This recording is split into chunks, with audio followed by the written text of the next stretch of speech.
जहा नहीं चैना वहा नहीं रहना असं काल भुजबळ म्हणाले होते। आपल्या विधानातून भुजबळांनी राष्ट्रवादी सोडण्याचा इशारा दिल्याचं बोललं जात होतं, पण नेहमी आक्रमक असणारे भुजबळ या विधानातून कुठेतरी निराश आहेत असं बोललं गेलं। आज मात्र भुजबळ आपल्या मूळच्या शैलीत परत आले। आज माध्यमांसोबत बोलताना भुजबळ म्हणाले, मी काय लहान खेळणं आहे का तुमच्या हातातलं, तुम्हाला वाटेल तेव्हा हे कर ते कर सांगता, असं म्हणत भुजबळांनी आपला राग व्यक्त केला तो थेट अजित पवारांच्या राष्ट्रवादीवर। थेट नाव घेतलं नसलं तरी भुजबळांचा मूळ रोष हा अजित पवार, सुनील तटकरे आणि प्रफुल्ल पटेल यांच्यावर असल्याचं दिसलं। भुजबळ नाराज आहेत हे जरी खरं असलं तरी भुजबळ अजित पवार गटाला सोडचिठ्ठी देतील का? राष्ट्रवादी सोडणार हे भुजबळांनी ठरवलंय का? आणि तसं असेल तर भुजबळ राष्ट्रवादी सोडून जाणार तरी कुठे? ते थेट भाजपमध्ये जातील का की पुन्हा ठाकरे गट भुजबळांना खुणावू लागलाय? महायुती इतक्या मोठ्या संख्याबळानं सत्तेत आली असताना विरोधी बाकांवर बसणं भुजबळांना जमू शकेल का? की यापैकी काहीच न करता समता परिषदेच्या माध्यमातून स्वतंत्र पक्षाची आखणी भुजबळ करतील? समजून घेऊया त्या व्हिडिओमधून।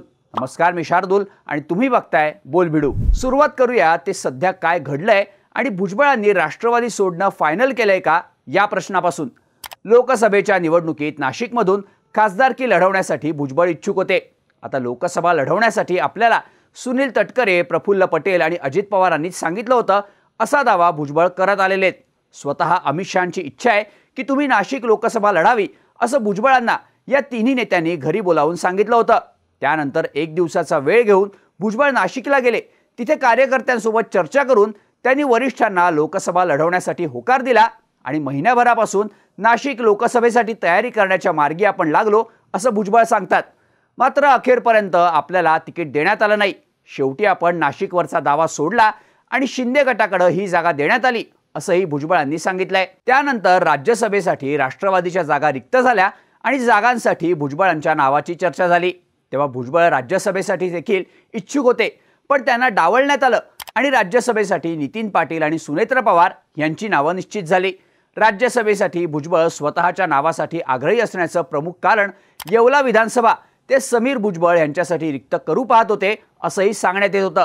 पण अजित पवार गटानं आश्वासन देऊन आपल्याला पुन्हा टाळण्याची भावना भुजबळांची झाली। त्यानंतर महाराष्ट्रात विधानसभेच्या निवडणुका झाल्या। छगन भुजबळ निवडून आले आणि मंत्रिपदापासून त्यांना वंचित ठेवण्यात आलं। सध्या भुजबळ दावा करतायत की त्यांना राज्यसभेवर जाण्यासाठी सांगितलं जातंय। त्याचं कारण म्हणजे मकरंद पाटील यांचे बंधू नितीन पाटील यांना राष्ट्रवादीनं राज्यसभेवर पाठवलं, पण आता मकरंद पाटील यांनाही मंत्रिपद दिलंय। एका घरात एक राज्यसभा आणि एक मंत्रिपद झालंय। अशा वेळी नितीन पाटलांचा राजीनामा घेऊन भुजबळांनी राज्यसभेवर जावं असं भुजबळांना सांगितल्याचं बोललं जातंय। थोडक्यात गेल्या 5 महिन्यात आलेल्या अनुभवांनंतर आणि मंत्रिपदापासून वंचित ठेवल्यानंतर भुजबळ नाराज झालेत। राज्यसभेवरच पाठवायचं होतं तर विधानसभा का लढायला लावली असा प्रश्न ते विचारतायत।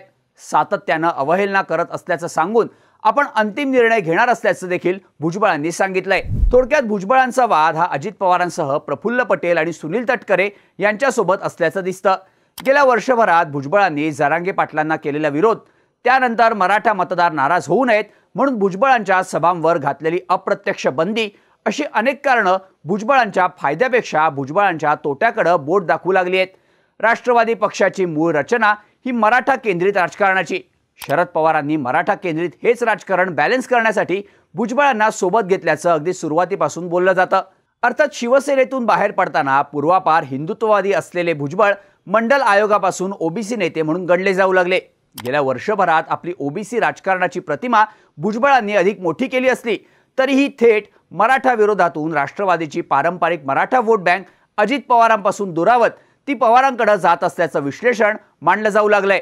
पर्यायानं अजित पवार गटाला कुठेतरी भुजबळांची अडचणच ठरत असल्याचं बोललं जातं। आता पुढचा मुद्दा, भुजबळ राष्ट्रवादी सोडतील का? भुजबळांचं आजचं राजकीय मूल्य महत्त्वाचं ठरतं। आरोप झाल्यानंतर आणि जेलवारी करावी लागल्यानंतर भुजबळ शांत होते, मात्र जरांगे पाटलांच्या आंदोलनाच्या निमित्तानं थेट आक्रमक भूमिका घेऊन भुजबळांना आपली ओबीसी राजकारणाची प्रतिमा पुन्हा मोठी करण्यात यश मिळालं। एकतर ओबीसी फॅक्टरवर भुजबळ सगळ्यात सिनियर राजकारणी आहेत। गोपीनाथ मुंडेंच्या पश्चात स्वतःचा जातसमूह सोडून संपूर्ण ओबीसी प्रवर्गात लोकप्रियता मिळवण्यात ओबीसी राजकारण्यांना यश मिळालं नाही। मात्र भुजबळांना ते मराठा आरक्षणाच्या आंदोलनामुळे शक्य झालं। माळी या जात समूहापुरते मर्यादित राहिलेल्या भुजबळांनी सध्या ओबीसी प्रवर्गात लोकप्रियता मिळवली आहे. असो, तर भुजबळांच्या राजकीय ताकदीवर आपण पुढे बोलूच. तुर्तास ते राष्ट्रवादी सोडतील का या विषयावर चर्चा करू. तर सध्या भुजबळांना वयानं आणि राजकारणानं आपल्यापेक्षा ज्युनियर असलेल्या अजित पवार, तटकरे आणि प्रफुल्ल पटेल या नेत्यांच्या इशाऱ्यावर काम करावं लागत असल्याचं दिसतं. अजित पवारांच्या बंडखोरीनंतर झालेल्या पहिल्याच भाषणात भुजबळांनी आक्रमक भूमिका घेत पवारांवर टीका करायला सुरुवात केली. या टप्प्यात अजित पवारांच्या नेतृत्वाखालील राष्ट्रवादीत आपला क्रमांक वरचा राहील याची जाणीव भुजबळांना झाली.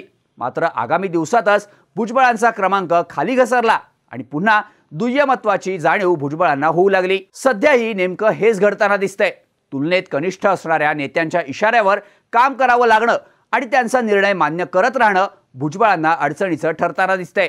यातूनच ते राष्ट्रवादीच्या बाहेर पर्याय शोधत असल्याचं बोललं जाऊ लागलंय. मंत्रिपदापासून डावलण्यात आल्याचं निमित्त हे भुजबळांना तिसरा पर्याय शोधण्यासाठी ट्रम्प कार्ड प्रमाणे उपयोगी ठरताना दिसू शकतं. कारण ह्यातून मराठा नेतृत्व ओबीसी नेतृत्वाला योग्य तो सन्मान देत नाही अशी टीका करत भुजबळ अजित पवारांच्या राजकारणातून ओबीसी वजा करण्याची खेळी करू शकतात. थोडक्यात भुजबळ राष्ट्रवादी सोडतील असं आजवर अनेकदा बोललं गेलं, पण हीच ती वेळ आणि हीच ती संधी भुजबळांना आयती मिळाल्याचं आज तरी दिसून येत आहे. आता पुढचा मुद्दा आहे तो म्हणजे भुजबळांसमोर पर्याय काय. भाजप, ठाकरे गट, पुन्हा पवार गट की स्वतंत्र राजकारण. संजय राऊतांनी भुजबळांची बाजू घेतली आहे. भुजबळांचा वापर करून सोडून दिलं असल्याचं विधान राऊतांनी केलंय. याचा अर्थ स्पष्ट असाही लावला जातोय की ठाकरे गट भुजबळ पुन्हा स्वगृही येतील का हे चाचपून पाहतोय. भुजबळ पुन्हा स्वगृही आले तर ठाकरेंच्या नेतृत्वाला व्हॅलिडेशन देण्याचं राजकारण ठाकरे गटाला करता येतं. शिवाय ग्रामीण राजकारणात, जातीय राजकारणात ठाकरे गट कमी पडतो, तिथली कमतरता ठाकरेंना भरून काढता येते. पण असं असलं तरी भुजबळ ठाकरे गटात जातील याचे चान्सेस कमी आहेत. त्याचं मुख्य कारण म्हणजे ठाकरे गटाकडे सध्या संजय राऊतच पुन्हा राज्यसभेवर जाऊ शकतील असं बहुमत नाही. ना राज्यसभा, ना लोकसभा, ना विधानसभा, ना विधान परिषद ही वेळ ठाकरे गटात गेल्यानंतर भुजबळांवर येऊ शकते. कमी संख्याबळामुळे ठाकरे आणि पवार या दोन्ही गटात भुजबळांना स्कोप नाहीच. शिवाय विरोधी बाकांवर जाऊन बसल्यानंतर पुन्हा चौकशांचा ससेमिरा मागे लागण्याची शक्यता भुजबळांसमोर आहे. पर्यायानं भुजबळ या दोन गटात अथवा विरोधी बाकांवर जातील असं म्हणता येत नाही. त्यानंतर शक्यता राहते ती स्वतंत्र राजकारणाची. समता परिषदेची मोठी ताकद भुजबळांच्या मागे. अशा वेळी ओबीसी राजकारणाची स्वतंत्र आखणी भुजबळ करू शकतात. पण वय हा फॅक्टर भुजबळांसोबत नाही. अशा वेळी आपली ताकद सत्ताधारी पक्षाच्या मागे लावणं हेच शहाणपण असल्याचं भुजबळांना माहिती आहे.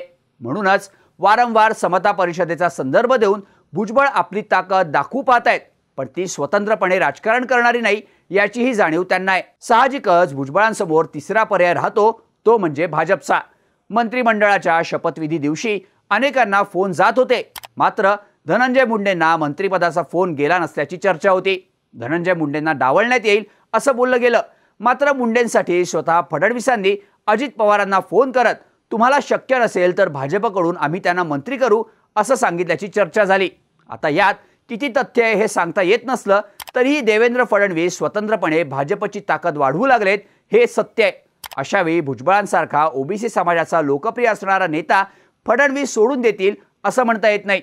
भुजबळांनी देखील आज माध्यमांसोबत बोलताना मुख्यमंत्र्यांनी मंत्रिमंडळात माझा समावेश असावा यासाठी आग्रह धरला होता असं विधान केलंय. याचाच अर्थ देवेंद्र फडणवीस माझ्या नावासाठी आग्रही होते हे भुजबळांनी मुद्दामून सांगितल्याचं दिसतं. देवेंद्र फडणवीस देखील भुजबळांना सन्मान देऊन ओबीसी समाजातील आपली लोकप्रियता वाढवताना दिसून येऊ शकतात. शिवाय या राजकारणातून भाजप अंतर्गत असणाऱ्या ओबीसी राजकारण्यांवर नियंत्रण मिळवण्याची खेळी फडणवीस करू शकतात. भविष्यात येऊ घातलेली जनगणना, उत्तर भारतातील जातीय आधारित जनगणनेची विरोधकांची मागणी अशा अनेक गोष्टींसाठी थेट कमळाच्या चिन्हाखाली असलेले भुजबळ राज्य आणि केंद्र या दोन्ही राजकारणात महत्त्वाचे ठरू शकतात. थोडक्यात राष्ट्रवादी सोडणं निश्चित झालं तर भुजबळ हे भाजपमध्ये जाताना आपल्याला दिसू शकतील असं म्हणता येतं. तुम्हाला काय वाटतं? भुजबळांची पुढची भूमिका नक्की काय असू शकते? याबद्दलच्या तुमच्या प्रतिक्रिया आम्हाला कमेंट करून नक्की सांगा आणि अशाच माहितीपूर्ण व्हिडिओसाठी बोलबिडूच्या YouTube चॅनलला सबस्क्राईब करायला विसरू नका.